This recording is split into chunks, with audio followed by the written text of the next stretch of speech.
एक बूढ़ी माँ के इंतजार की दर्द भरी कहानी। 3 साल हो चुके थे बेटे को अपना घर छोड़कर विदेश में बसे हुए।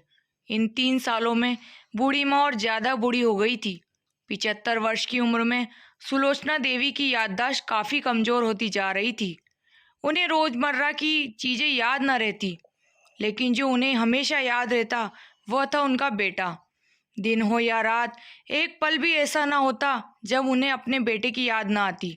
दूसरी तरफ बेटा था जो साल भर में एक आध बार अपने माँ को फोन कर लिया करता था और 1-2 मिनट से ज्यादा बातें भी ना किया करता।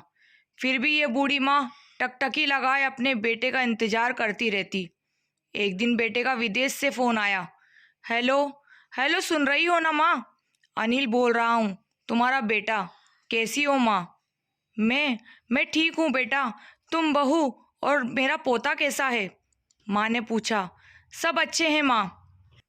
मैं अगले हफ्ते गांव आ रहा हूँ माँ तुम्हें लेने। अब हम सब साथ में ही लंदन में रहेंगे माँ। तुम्हारी बहू कह रही थी माँ को यहाँ पर लेकर आओ, बेचारी अकेली वहाँ परेशान होती होगी। बेटे ने कहा। माँ की बूढ़ी सूखी आंखें आंसू से भीग गई। उसके कमजोर शरीर की नस नस में खुशी की लहर दौड़ गई। बेटे और बहू का अपने प्रति प्रेम देखकर माँ का मन खुशी से भर आया। बेटे ने आगे कहा, माँ तैयार रहना माँ, मुझे ज्यादा दिन छुट्टियां नहीं मिली है। जिससे जितने पैसे लेने हैं लेकर रखना। तब तक मैं प्रॉपर्टी डीलर से बात कर लेता हूँ। घर के लिए? घर के लिए? माँ ने पूछा। हाँ माँ, गांव का घर हमें बेच देना पड़ेगा। अब हम साथ में ही रहने वाले हैं तो वहां पर घर रखने का कोई मतलब ही नहीं है माँ, बेटे ने कहा। बुढ़ापे की वजह से ठीक से चलने में अक्षम माँ ने पूरे मोहल्ले में घूम घूम कर अपनी इस खुशखबरी को सबको सुनाया। सभी को खुशी हुई। सबको लगा माँ जी के आखिरी दिन अपने परिवार के साथ खुशी से बीत जाएंगे। घर वापस आकर माँ ने अपने घर के कोने कोने को ऐसे देखा जैसे वो अपने दूसरे बेटे को देख रही हो। देखे भी क्यों ना, उस घर को अपने बेटे से कम थोड़ी समझा था। अपने पति के साथ 40 साल यहीं तो बिताए थे, लेकिन अब मजबूर थी। बुढ़ापे के आखिरी साल बेटे और बहू के साथ बिताना चाहती थी। दिल पर पत्थर रखकर घर बेचने के लिए माँ तैयार हो गई। आनन फानन में बेटे ने घर को आधे दामों में बेच दिया। माँ ने ज्यादा नहीं, लेकिन जिन चीजों से दिल लगा था उन चीजों को समेटा और बेटे के साथ टैक्सी में बैठकर एयरपोर्ट के लिए चली गई। एयरपोर्ट पर आकर बेटे ने माँ से कहा, माँ तुम यहाँ बेंच पर बैठो, मैं सामान और बोर्डिंग पास की जांच करा कर आता हूँ। वहाँ वक्त लगता है और खड़ा रहना पड़ता है, तुम्हें तकलीफ होगी, तुम यहीं आराम करो। मैं यूं गया और यूं आया।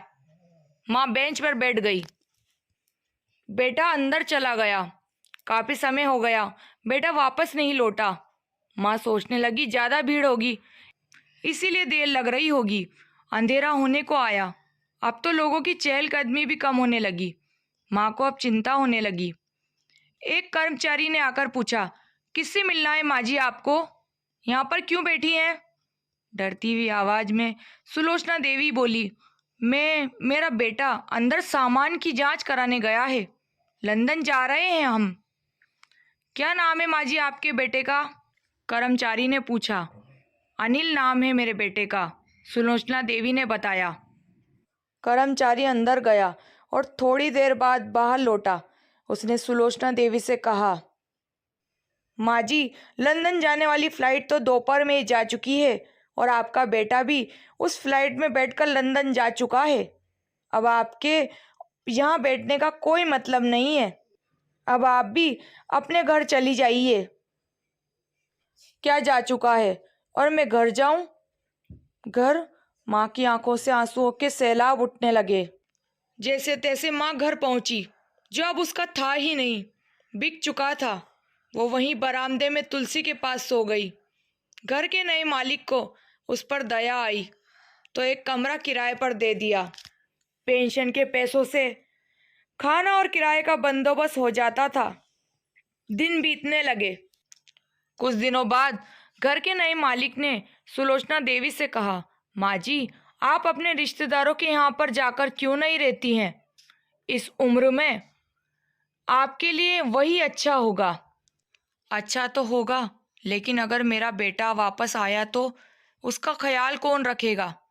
मेरा बेटा बहुत भोला है, उसे अपना ख्याल रखना बिल्कुल नहीं आता।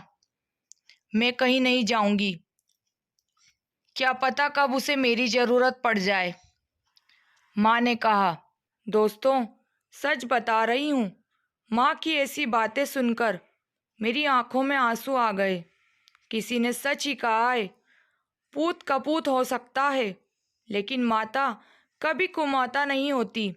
दोस्तों, आप सभी से हाथ जोड़कर विनती करती हूँ, अपने माता पिता की जितनी हो सके सेवा करना, उनके साथ कभी बुरा बर्ताव मत करना। दोस्तों, आज की कहानी कैसी लगी और इस कहानी पर आपकी क्या राय है, कमेंट ज़रूर करें, लाइक करें और ज़्यादा से ज़्यादा शेयर करें। चैनल पर नए हैं तो सब्सक्राइब करना बिल्कुल ना भूलें। बेल आइकन प्रेस करें ताकि मेरी नेक्स्ट वीडियो की नोटिफिकेशन मिल जाएगी। मिलते हैं नई कहानी के साथ।